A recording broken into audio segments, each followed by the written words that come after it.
Shalom. First off, I want to give all praise, glory, and honor to Yahweh, Bahashem, Yahweh Shai, Bahashem, and Kakudash. Double honors to the apostles and the elders of Great Millstone. Salutations to the hopeful elect that are scattered throughout the four corners of the earth. And to all my brothers out here preaching this truth to you, I say Shalom. This is a Montazar from the Chicago camp coming back at you again with another lesson entitled Coincidence. The definition of coincidence: a remarkable concurrence of events or circumstances without apparent causal connection. Okay? A remarkable concurrence of events or circumstances without apparent causal connection. All right? So you have coincidence, and then you have these scriptures. All right? Also known as prophecies. All right. So we're going to take a look at some things and find out if it's coincidence or not. Isaiah 55:9, it says, "For as the heavens are higher than the earth, so are my ways higher than your ways, and my thoughts than your thoughts.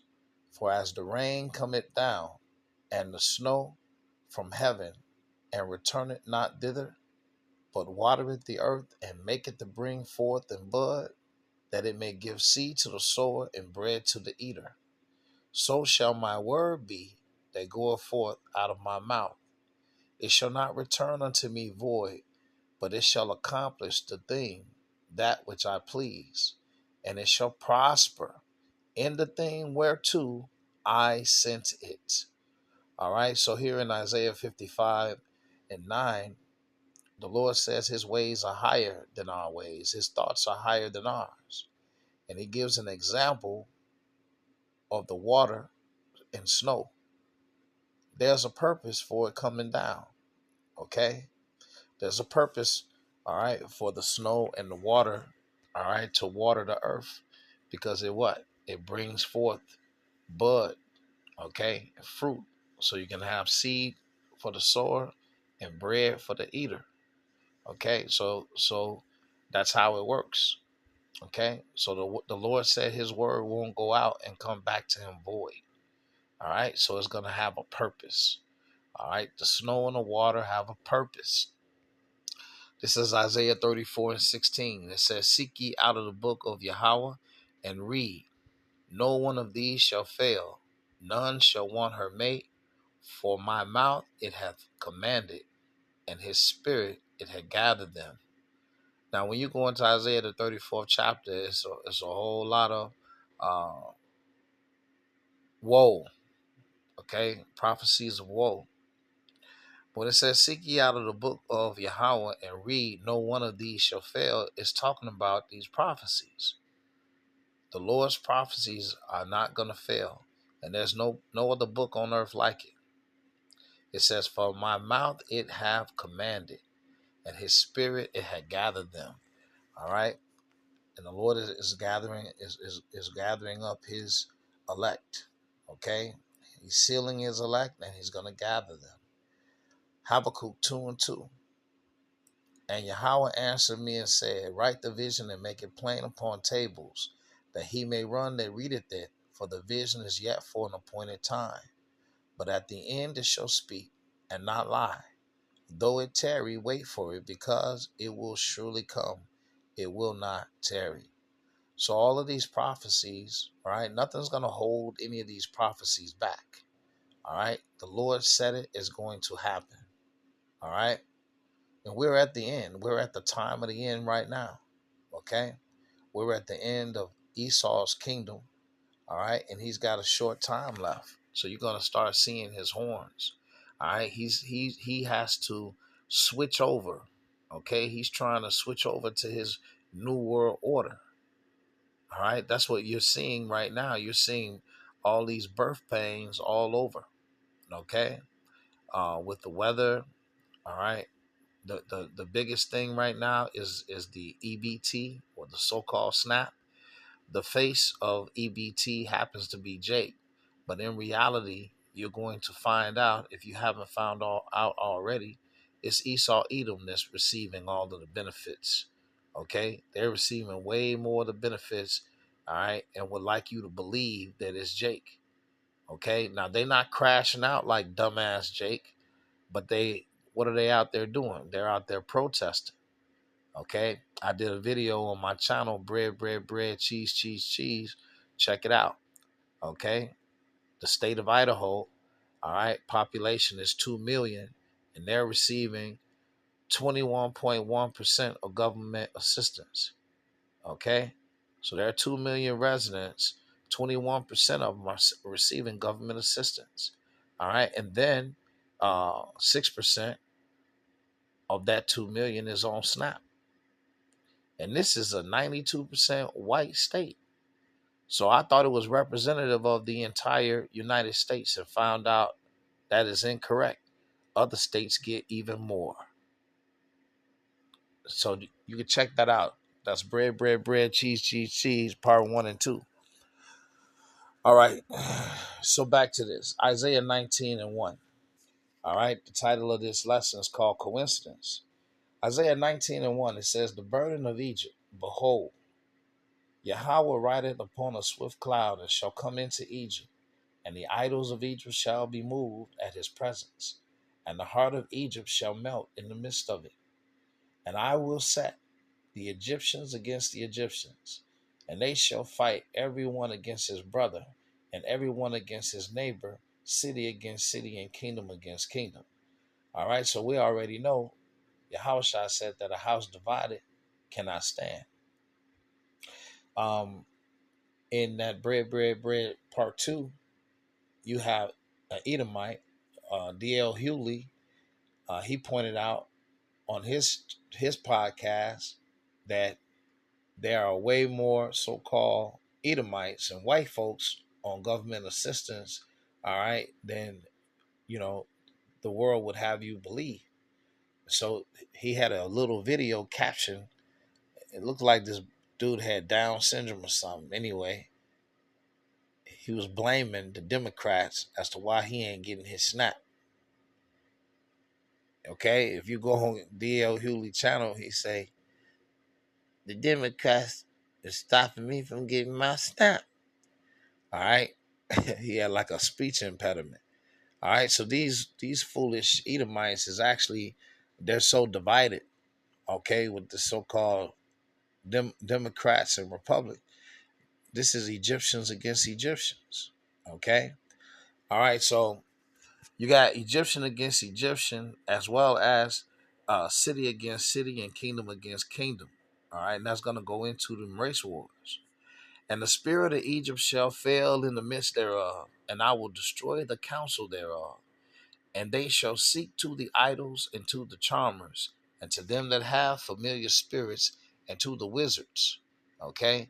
Uh, America is built on witchcraft. All right? And according to Revelations, the 11th chapter, this is this spiritual, this place is called spiritual Egypt and spiritual Sodom. Okay? And the Egyptians will I give over into the hand of a cruel Lord, and a fierce king shall rule over them, saith the Lord Yahweh of hosts. Okay? So the title of this lesson is Coincidence. All right? Now, the men of the Lord have been preaching and teaching and explaining to you that this is spiritual Egypt. Okay? And the Lord said he was going to give over into the hand, okay, of the Egyptians to a cruel Lord. Now let's see if this is coincidence. I asked Chat GPT, has Donald Trump ever been referred to as cruel in news articles? The answer, yes.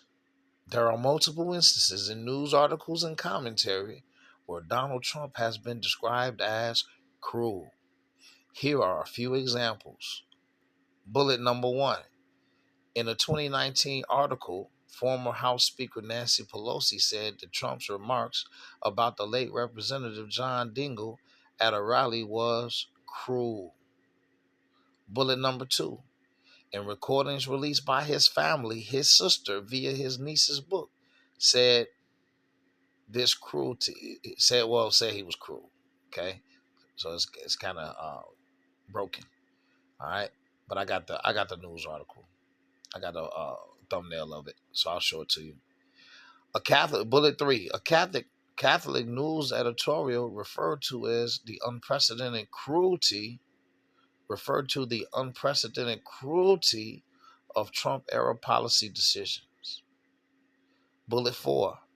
An article on his immigration policy described it as cruel and argued that cruelty is the only word that adequately describes Trump's actions toward certain groups.